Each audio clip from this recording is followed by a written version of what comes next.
ఆధునిక మనిషి ఎంత ఎదిగినా ఎంత సాధించినా మన ప్రాచీన కాలంలో ఉన్న మిస్టరీస్ అండ్ టెక్నాలజీ గురించి ఈ రోజుల్లో ఛేదించడానికి చాలా ట్రై చేస్తూనే ఉన్నారు. అది మోస్ట్లీ ఇంపాసిబుల్ అని చెప్పారు. అలాంటి మిస్టరీస్ లో ఒక స్ట్రాంగెస్ట్ ప్లేస్ గురించి మనం ఈ రోజు తెలుసుకోవడానికి ట్రై చేద్దాం అండ్ తెలుసుకోవాలి కూడా. ఎందుకంటే ఇది మన దేశ గౌరవ చరిత్ర. దీన్ని మనం తప్పకుండా తెలుసుకోవాలి. మన యాన్సిస్టర్స్ నైపుణ్యానికి నిలిచిన 107 అడుగుల నిలువెత్తు నిదర్శనం. దాదాపు 1200 years బ్యాక్ భారతదేశ నేలపై ఒక అద్భుతం.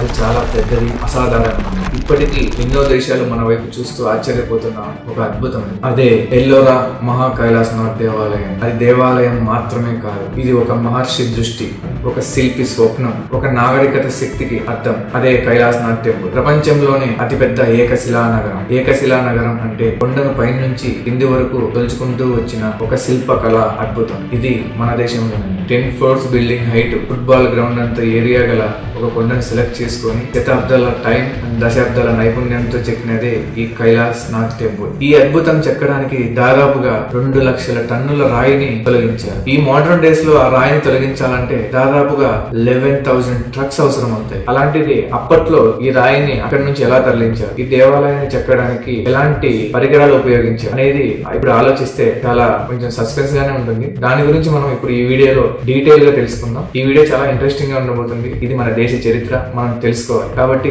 లాస్ట్ వరకు చూడండి. దీంట్లో తప్పులు ఏమైనా ఉన్నా, లేదంటే మీరు ఫ్యూచర్ లో ఏమైనా సజెస్ట్ చేయాలనుకున్నా కింద కామెంట్ చేయండి. Thank you. మహారాష్ట్రలోని సంభాజీనగర్ కు నియర్లీ 30 కిలోమీటర్ డిస్టెన్స్ లోనే ఈ ఎల్లోరా గ్రామం ఉంది. ఆ గ్రామంలోనే ఈ అద్భుతం కొలువైంది. అదే మహా కైలాసనాథ్ టెంపుల్. ఈ దేవాలయంలో కనిపించే ప్రతి చిత్రం, ప్రతి గీత, ప్రతి నీడ మన దేశ యొక్క చరిత్రను, మన దేశ చరిత్రకారుల యొక్క నైపుణ్యాన్ని, శిల్పకారుల యొక్క నైపుణ్యాన్ని తెలియజేస్తుంది. ఈ దేవాలయం యొక్క నిర్మాణం గోపురం వద్ద మొదలై నంది మండపం దాటి సభా మండపం గుండా ప్రయాణించి ఆఖరికి గర్భగుడిలో ముగుస్తుంది. 107 అడుగుల ఎత్తులో ఉండే ఈ ఆలయ శిఖర గోపురం ఇంతకు ముందు ఈ కొండ ఎంత హైట్ లో ఉండేదో మనకు చెబుతోంది. ఈ దేవాలయ పునాది వద్ద ఉన్న భారీ ఏనుగు శిలలు ఈ దేవాలయాన్ని తమ భుజాలపై మోస్తున్నట్లుగా కనిపిస్తాయి. అండ్ ఈ దేవాలయ గోడలపై రామాయణం, మహాభారతం, మన చరిత్ర యొక్క ఆనవాళ్లను ఈ దేవాలయంపై చాలా అద్భుతంగా శిల్పకళా రూపంలో చెక్కారు. చూడ్డానికే చాలా ముచ్చటగా ఉంటుంది. ఈ మొత్తం నిర్మాణం ఒక చిన్న పొరపాటు జరిగినా కూడా మళ్ళీ తిరిగి చేయలేని పని, సరిదిద్దుకోలేని పని. సింపుల్ గా చెప్పాలంటే ఒక మట్టి బొమ్మ కానీ లేదా చెక్కతో చేసిన వర్క్ కానీ ఏదైనా కానీ దానికి మళ్ళీ ఒక జాయింట్ వేసుకుని కానీ లేదా మళ్ళీ షేప్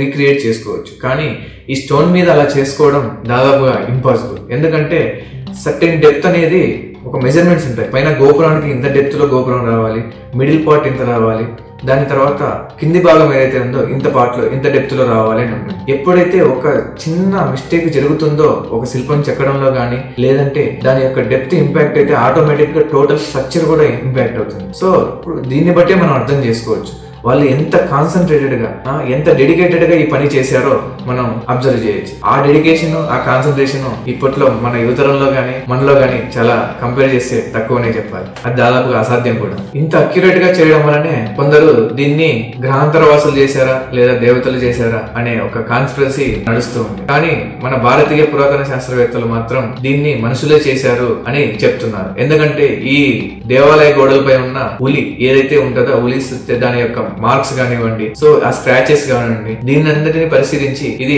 మానవులే చేశారు, మన యాన్సిస్టర్స్ చేశారు అని చెప్తున్నారు. భారతదేశంలో రాతి గుహల నిర్మాణ కళ ఏదైతే ఉందో అది ఈ ఎల్లోరా కైలాసనాథ్ టెంపుల్ కంటే ముందే ఉంది. అది ఈ కైలాసనాథ్ టెంపుల్ కంటే శతాబ్దాల కంటే ముందే ఈ నైపుణ్యం మన భారతదేశంలో ఉంది. ఎల్లోరా కైలాసనాథ్ టెంపుల్ కంటే దాదాపుగా 2300 సంవత్సరాల క్రితం అశోకుడు బారాబార్ గుహల్లో గ్రానైట్ తో చేసిన నిర్మాణం మన కళ్ళకు కడుతుంది.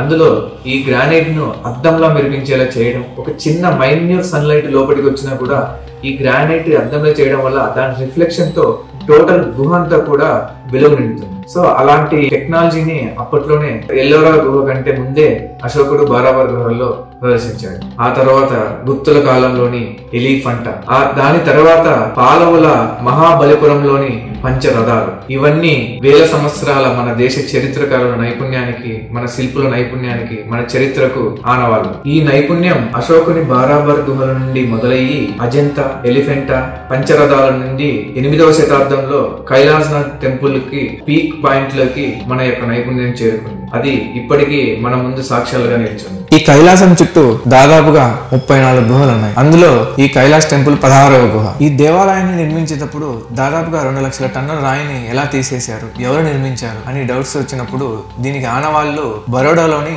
రాగి పలకల్లో మనకు దొరికింది. దీన్ని రాష్ట్రకూటికి చెందిన 2వ రాజు కృష్ణరాజు నిర్మించారని ఈ రాగి పలకల్లో పొందుపరిచింది. ఈయన పాలన 756-774 CE కామన్ ఎరాలో జరిగింది. అంటే దాదాపుగా 18 సంవత్సరాలు. ఈ 18 సంవత్సరాల్లో ఈ దేవాలయాన్ని నిర్మించారు అంటే నమ్మశక్యంగా లేదు. దీనికి జర్మన్ ఆర్కియాలజిస్ట్ హెర్మన్ గేట్ స్పందిస్తూ ఈ ఆలయం పూర్తి కావడానికి దాదాపుగా 500 సంవత్సరాలు పట్టిందని, ఇందులో 10 విగ్రహాలు దాదాపుగా డిఫరెంట్ వేరియేషన్ లో స్కల్ప్ట్ చేశారని, ఇందులోని విగ్రహాలు దాదాపుగా 10 రకాల స్కల్ప్టింగ్ వేరియేషన్స్ లో స్కల్ప్టింగ్ టెక్నిక్స్ లో స్కల్ప్ట్ చేశారని, సో దీనికి దాదాపుగా 500 సంవత్సరాలు పట్టిందని ఆయన చెప్పారు. అండ్ ఈ గేట్ థియరీ ప్రకారం 8 నుంచి 13వ శతాబ్దం వరకు అంటే దాదాపుగా 8 మంది రాజుల పాలనలో ఈ యొక్క దేవాలయం పూర్తి అయిందని చెప్తున్నారు. ఈ జర్మన్ ఆర్కియాలజిస్ట్ హెర్మన్ 1950లో చెప్పిన ఈ థియరీ దాదాపుగా 30 సంవత్సరాల వరకు ఎవరు క్వశ్చన్ చేయలేదు.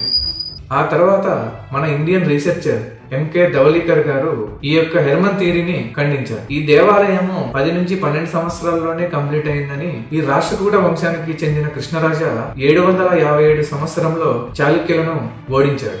ఆ ఓడించిన ఆ యుద్ధ సమయంలోనే ఈ కృష్ణరాజును పత్తడకలోని విరూపాక్ష దేవాలయం ఎంతో ఆకర్షించింది.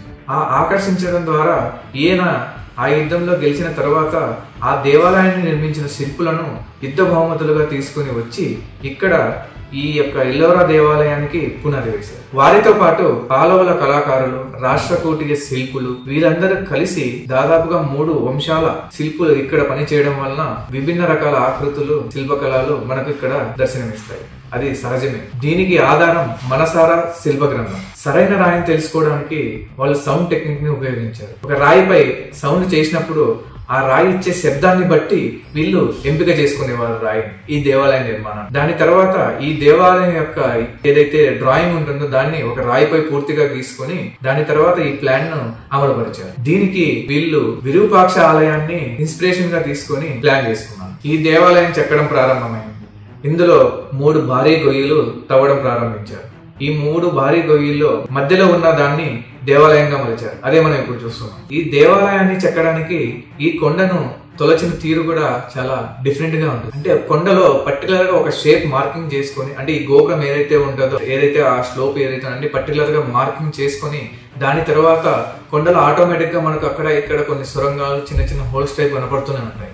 ఆ హోల్స్ ను ఆధారంగా చేసుకుని ఆ హోల్స్ లో చెట్ల యొక్క దుంగలు పెట్టి వాటిలో నీరు పోసి అవి ఉబ్బిన తర్వాత ఆటోమేటిక్ గా ఎక్స్పాండ్ అవుతాయి. ఆ ఎక్స్పాండ్ అయినప్పుడు వాటి ద్వారా దీనిని చీల్చడం, ఇలాంటి టెక్నిక్లు ఉపయోగించి ఈ దేవాలయాన్ని చెక్కినట్లుగా చరిత్రకారులు చెప్పారు. ఈ టెంపుల్ నిర్మాణానికి గాను మొత్తంగా దాదాపుగా 20 లక్షల క్యూబిక్ టన్నుల రాయి తొలగించాల్సి వచ్చింది. ఇలా తొలగించాలంటే ఒక పర్సన్ రోజుకి దాదాపుగా 4 క్యూబిక్ అడుగులు, 250 మంది కలిసి రోజుకి 1000 క్యూబిక్ అడుగుల రాయిని తొలగించాల్సి ఉంటుంది. అంటే దాదాపుగా సంవత్సరానికి 3.65 lakh క్యూబిక్ అడుగులు తొలగించినట్టు. దీంతో దాదాపుగా 5.5 సంవత్సరాల్లో ఈ ట్రెంచ్ వర్క్ అనేది పూర్తయింది. దాని తర్వాత 6-7 సంవత్సరాల్లోనే గర్భగుడి, శిల్పాలు, నంది మండపం ఇవన్నీ ఒకదాని తర్వాత ఒకటి పూర్తి చేసుకుంటూ ఈ కైలాసనాథ్ టెంపుల్ ని కంప్లీట్ చేశారు. అయితే ఇక్కడ పాయింట్ ఏంటంటే ఈ 2 లక్షల టన్నుల రాయి ఏదైతే ఉందో దీన్ని ఎక్కడికి తరలించాలి, ఏమైపోయినట్లు అనే దాని మీద 2-3 రకాల థియరీస్ ఉన్నాయి. ఒకటి, ఈ రాయినంతా తీసుకెళ్లి ఒక లోయలో పడేసి ఉండొచ్చు, లేదా నియర్లీ 1300 years కావడం వల్ల ఈ రాయి ఆటోమేటిక్ గా మట్టిలో కలిసిపోవడం జరిగి ఉండొచ్చు అని అంచనాలు ఉన్నాయి. ఏది ఏమైనా ఇది ఇప్పటికీ ఒక మిస్టరీ. ఇలాంటి మనకు తెలియని చరిత్రలు ఎన్నో ఉన్నాయి, తెలియని అద్భుతాలు. ఇవి మనం ముందు వీడియోల్లో తెలుసుకోవడానికి ట్రై చేద్దాం. సో ఈ వీడియో మీకు నచ్చినట్లయితే దీన్ని లైక్, షేర్, సబ్స్క్రైబ్ చేసి మీ కింద కామెంట్ చేయండి. మీ యొక్క ఒపీనియన్ కూడా మాకు తెలుస్తుంది. సో మేము ఇంప్రూవ్ చేసుకోవడానికి వీలుగా ఉంటుంది. Thank you.